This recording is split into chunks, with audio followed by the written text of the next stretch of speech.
Baba tells us that the drama is predestined and accurate, and when we pass through any scene, we see somebody's behavior, then we don't have to have any negative emotion.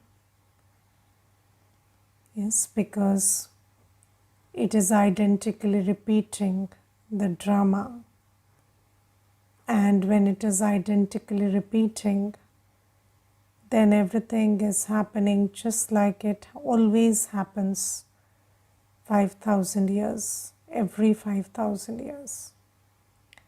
And whether you think, well about it, you think ill about it, whatever is your opinion, your feeling, the scene will remain the same. So when you know that, then you do not create any negative emotion, because that negative emotion is only going to hurt you and harm you. So today I was just thinking that, have I really imbibed this knowledge of the drama? Because if I have imbibed the knowledge of the drama, then how would I be?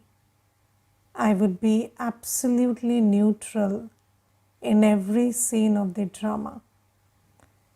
Yes, even if I have to respond to something, it will not come from an emotional place. It will not come from how that scene made me feel. It would come from, what I need to do in this scene. So, do you have that kind of state where you see everything and you don't have any negative emotions about it? Because you know that every scene repeats exactly like this every 5,000 years. So there's no point in judging, and no point in thinking, creating waste thoughts in any scene. Now you see, Baba says that you need a very good buddhi or brain to understand this accuracy of the drama.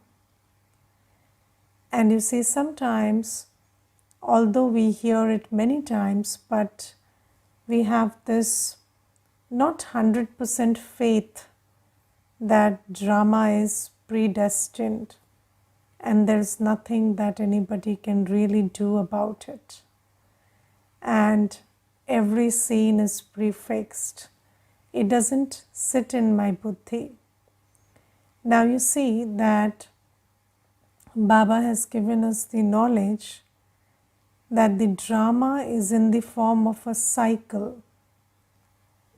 Yes, and in a cycle, there is no beginning, no end. Every single point is connected with the previous point and the next point.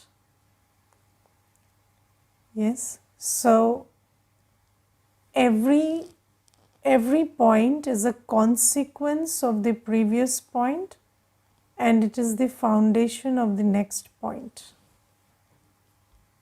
Correct? So at any point of the drama, you have what is the past and you have what is the future. And what happened in the past decides what will happen now, and then what will happen now decides what will happen in the future. So this is how, every single second is linked to the previous and next second. And there is absolutely no interception, is there? No. Then if the whole drama is a cycle, then obviously it will repeat identically, because every time, it's the same process, it's the same machinery. It's like a machinery in which you have 10,000 processes, and because every single process is linked to the other one, so every time the machinery runs, those 10,000 processes repeat identically and you get the same final product. So this is how the drama is designed. There is no scope for anything to shift drastically, at this moment. So it changes from moment to moment, but then whatever happened 5,000 years at this moment will exactly repeat today, because that's how, the process will bring you to that point that you will do the same thing. And so when you understand the drama, you understand that it is identically repeating. And when it is identically repeating, then everybody is doing the same thing that they do at this moment every 5,000 years. And every scene in the drama is also exactly the same it is every 5,000 years. And it's not going to change anyway. Yes, so there is no point saying, I feel good about this, I don't feel good about this, this is good, this is bad, this is right, this is wrong. All the labels that you attach to every scene, you better keep it to yourself. Because the scene doesn't want any labeling. It is what it is, and it is like that every 5,000 years. So this is why in this continuous process, which is ever repeating, we are all playing our parts, and it is very important to keep this knowledge in my awareness. Because when you don't sit on the seat of knowledge, then your old sanskars, they start, when you are not knowledgeful, when you are not in awareness, then your old sanskars start doing their work. And the old sanskar is that of labeling and judgment and creating feelings. So until and unless you keep this knowledge very immersed in your buddhi, the old sanskars will keep making you feel miserable. And also, negative feelings and reactions and all of that. So whether you like it or not like it, every soul, every scene is playing their predestined part, and they are accurate according to the drama plan. Yes, this word accurate also, you say accurate according to me, but not accurate according to you, but accurate according to the drama plan. So every scene is accurate. And you see, accurate is such a good word. It's not right, it's not wrong, it's not good, it's not bad, it's accurate. And accurate according to the drama plan. And when you understand this accuracy, then you stay in your swadharma of peace and happiness while seeing everything. And you see that when you sit, when you are watching every scene, I, the soul, am sitting behind the eyes and I am seeing through the eyes.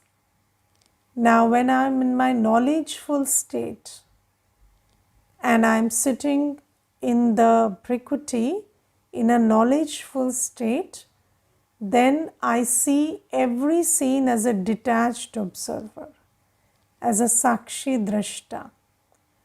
And when you are a detached observer, then nothing perturbs you, nothing shakes you, and you respond accurately according to knowledge. So whatever needs to be done, but you don't have a problem with it. You are not problem solving, you are not reacting, you are proacting. You are seeing the situation and just doing the needful. So Baba says it's very, very important to keep this knowledge of the accuracy of drama in my buddhi while playing my part. And then Baba today says that we children should pay a lot of attention to being soul conscious. And you see, body consciousness, it blocks the intellect. Body consciousness is like a cloud. And when the clouds come, then the sun rays cannot reach you. Similarly, when there is body consciousness, it becomes like a cloud between you and Baba. And you cannot have buddhi yoga with Baba when there is body consciousness. And Baba tells us that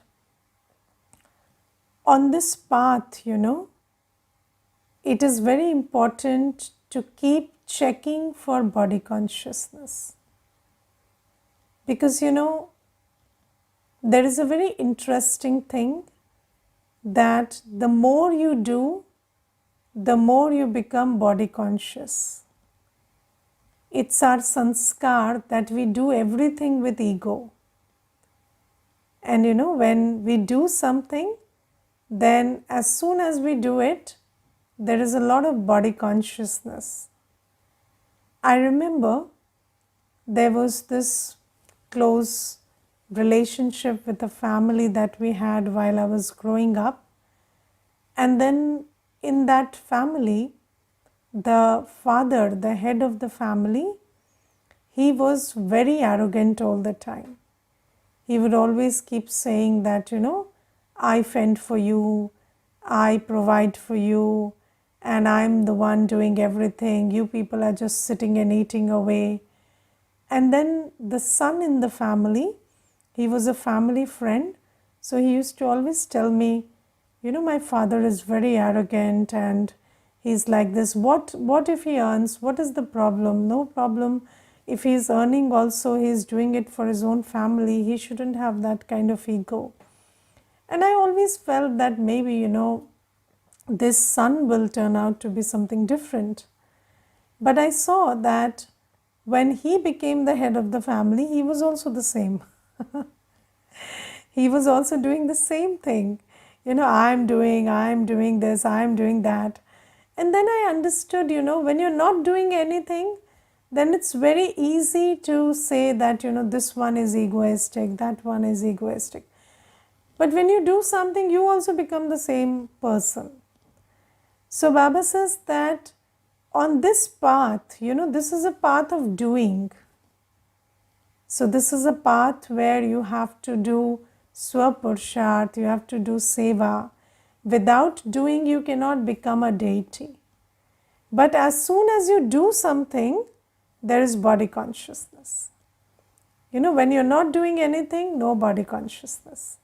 Lot of humility, we should all be humble and all. But the moment you do anything, there is body consciousness. And Maya is standing right there, making you body conscious. So Baba says, you must never have the arrogance, I do this seva, I do that. Because the moment you do that, then your intellect doesn't have any connection with Baba anymore. And you become distant from Baba, because body consciousness is like the cloud. It cuts off all communication with Baba. And when you don't have that light and might from Baba, then the seva that you are doing cannot be essential and powerful. So you may do a lot, but it will not hit the target. It will not make the impact that it's supposed to make, because there is no yoga power in that seva. So you're doing a lot of seva, but then the result is very little because there is body consciousness. So Baba says that it's very, very important that you do any seva, but you first take care to be soul conscious. And when you're soul conscious, only then you can do real seva, true seva. Because true seva is done with yoga power. True seva is Baba's seva, and Baba's seva cannot happen without having Buddhi Yoga with Baba. So when there is no Buddhi Yoga with Baba, then it is not true seva.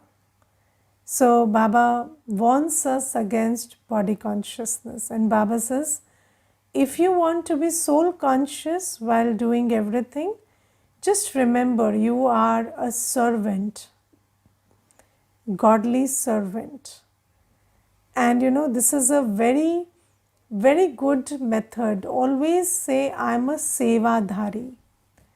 Sevadhari, this word, sevadhari makes you very humble.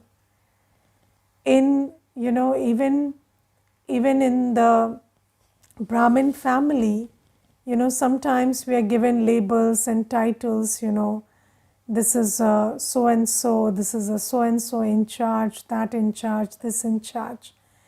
But, whatever is your position, you must always keep in your awareness that I am just a sevadhari.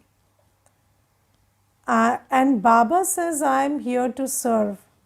So who am I not to think like that?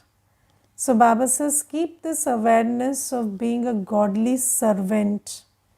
And when you keep this in your buddhi that I am a godly servant, then body consciousness cannot, touch you. And you see, in earlier times, there was this practice that when we wrote letters, formal letters, we used to write, your obedient servant. Do you know that? It was your obedient servant, so and so. And it used to be signed like that. But then slowly, gradually, we did away with that word servant. And because you see, nobody wants to be humble. Nobody wants to be, everybody wants to be in body consciousness of their position. So then that language changed, and it changed to yours faithfully. And then, you don't even want to be faithful because only dogs are faithful. So then you change that also. Then it changed to yours sincerely. Then now it's nothing, it's just a signature and your title or your position underneath. And so people have so much arrogance because we didn't pay attention to this one word, being a servant. And I remember there was a very big officer, and he had a bungalow that was given to him by the government. It was a government accommodation, and that bungalow had 9 bedrooms. And it was a huge place. And that brother, he lived alone there. And once, I told him, so the government has given you a very big bungalow, and you are really, you are a big shot and something. And then he told me something very nice. He said, yes, the government also needs somebody to maintain that bungalow. So I am the servant doing jhadu pocha there. So he said, I am the one cleaning the whole place all the time. And so, whatever the government gives you, you have to be a servant and take care of that. So whether they give you an office or a bungalow or whatever, you just have to take care of that because you're a servant. And although it was a very casual conversation and it was many years back, but it hit me, and I felt, this is such a good attitude to have, that whatever you have, just think that you are the servant serving there.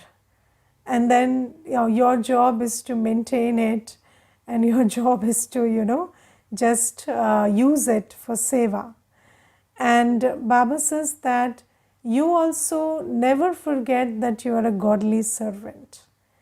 And then Baba says that when people come and hear the knowledge, then those who are body conscious, knowledge doesn't enter their buddhi.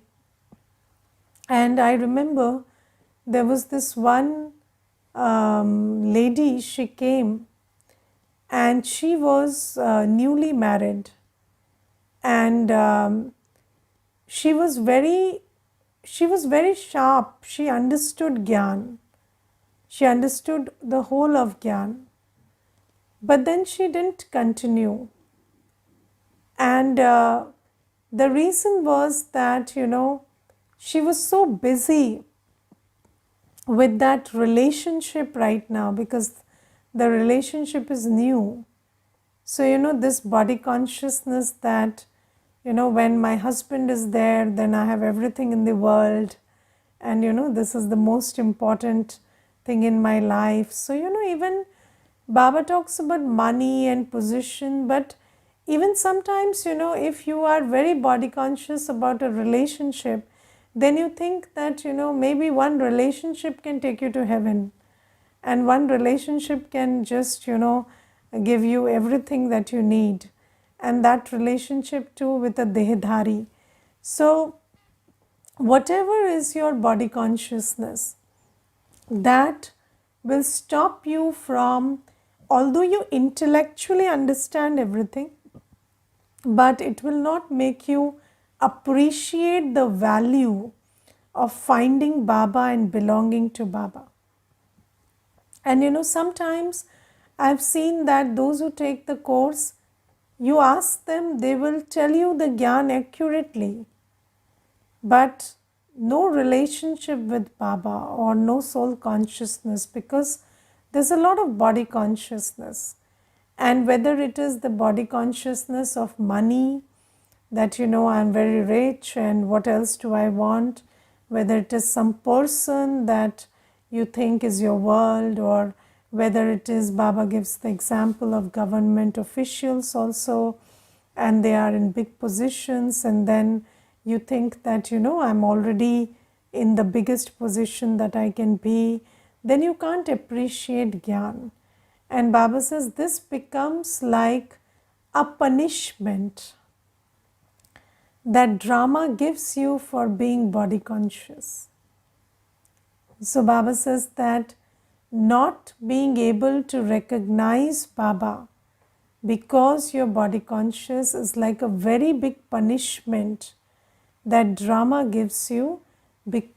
So every sin, every vice makes you, have punishment. And this is the biggest punishment, that you cannot recognize Baba. And if you become body conscious while doing seva, while making effort, then that body consciousness also doesn't make you feel close to Baba. That is the biggest punishment. And I've seen there are many children in the Brahmin family also, where they are doing a lot, but there is no happiness, no contentment. Yes, they are doing, but no happiness, no contentment. And there is this hunger for appreciation and recognition. And but why? Because you're doing everything with body consciousness, and this is a punishment, that you're doing Baba seva and you can't feel the happiness of doing it. You can't feel the instant fruit of being Baba's sevadhari. When you are doing what Baba says, then how should you feel? You feel like you are being sustained by blessings. You should feel that super sensuous joy. But if you're not feeling that, then it's because you're doing it with body consciousness, and body consciousness makes you eligible for punishment. And this is like a punishment. And I remember there was this one Mata, she used to do some seva, and then she used to always tell me, Didi, you never take my name in class, you never recognize me, you never appreciate me. So I said, if you are hungry for appreciation, you should never be given that. Because if that's what is driving you, then I think you should learn first not to hanker after it. You may stop doing that seva, it's okay. And Baba says, if the seva is anyways not done in Baba's remembrance and not with humility, then it is not seva. And if it is seva, then it will fill you with instant happiness and power. But if it is not filling you with that, then it is body consciousness. And body consciousness is making you have that punishment that even seva is not able to give happiness and power. So this is something. And then Baba says that you receive Baba's love at this time. And when you receive Ravan's love, you become a monkey. Ravan's love makes you a monkey. And Baba's love makes you a deity. So you see, it's very interesting. You receive love. Yes, it is love from Ravan and love from Baba. But whose love is it? That's very important. And I remember there was this one Mata, she told me something very nice. She said, we are 5 people in my house, and I'm the only lady. There are 4 male members, 1 husband and 3 sons. And there are 4 sofas in the house. And my husband and my sons, they do not get up from the sofa from morning till night. They are always lying down. Didi, they are not even sitting. They are always lying down on the sofa. And I said, what do they do? She said, nothing. My husband never did anything. And he always taught my sons right from childhood that you are a king and you shouldn't do anything. So if you don't do anything, only then you have a good life. And he has inherited wealth. So he spent that. There are flats and rent comes out of that. But they don't even go and collect the rent. They have a person who goes and collects the rent for them. And they pay him. And these 4 people, they keep lying on the sofa. And my husband has heart disease now. And I shouldn't be saying this. My sons are also on the verge of having a heart disease. Because all they do is lie down on the sofa all day. Now you see, this is, and you see when the lady tells the husband, why are you doing this to your own sons? Are you their enemy? He says, this is love. This is love. And you see, so the thing is, when you love somebody, you make them like yourself. And if you're vicious, you may be suffering, but when you're vicious, you don't know that you're suffering because of viciousness. You think you're suffering because of someone or something. Because that's the culture we grow in, blame. So you think that you don't understand, until Baba comes, we don't understand that we are suffering because of our vices. We think that we are suffering because of someone or something. And although, somebody is suffering, they don't realize that it is their own viciousness because of which they are suffering, and they make their children just like themselves. because you teach what you do. And that is Ravan's love. And Ravan's love is not given by Ravan. Ravan's love is given by those souls who are under the influence of Ravan. And what have we become getting that love? We become monkeys slowly, gradually. Monkeys who are hankering after vices all the time.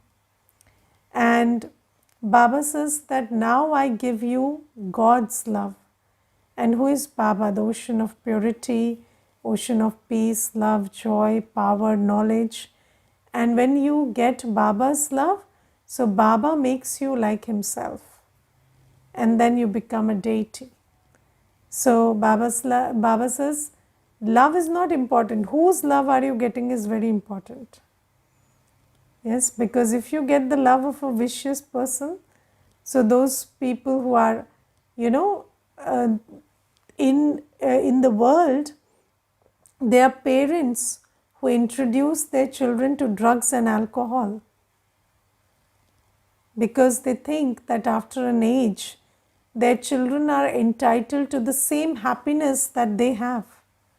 And they think that the drugs and alcohol are giving them happiness, so they will give the children happiness also.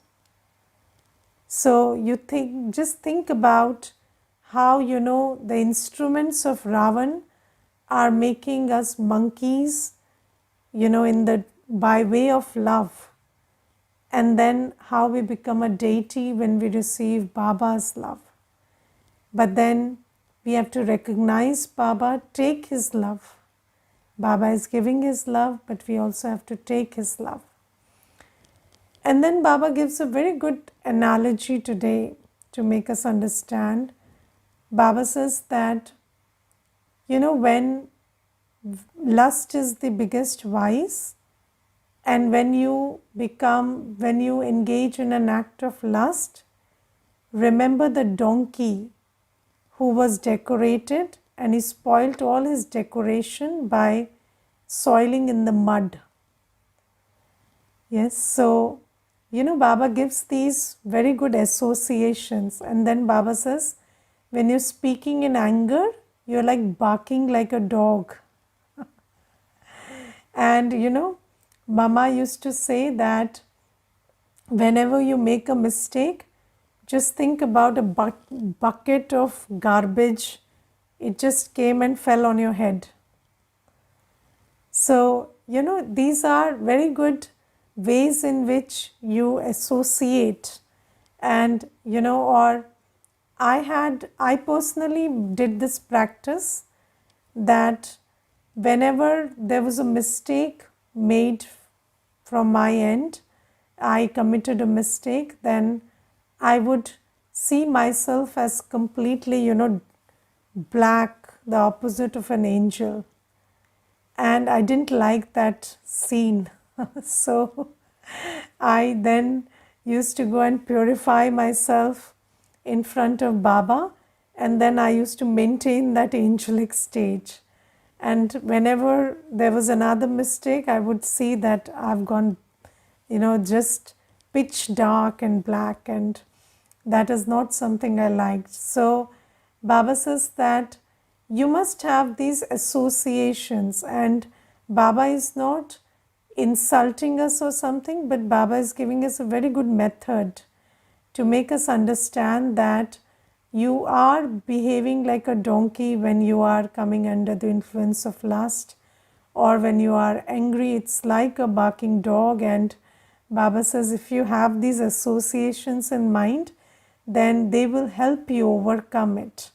And have you seen that, you are using some product and then you see an advertisement where they show that that product is bad, or it has this content or that content, and then suddenly your mind, it becomes so weaned away from that product. Something that you liked, you don't like anymore. So Baba says, create these associations in your mind, and they will help you not engage in vicious acts and not make these mistakes. Okay, Om Shanti.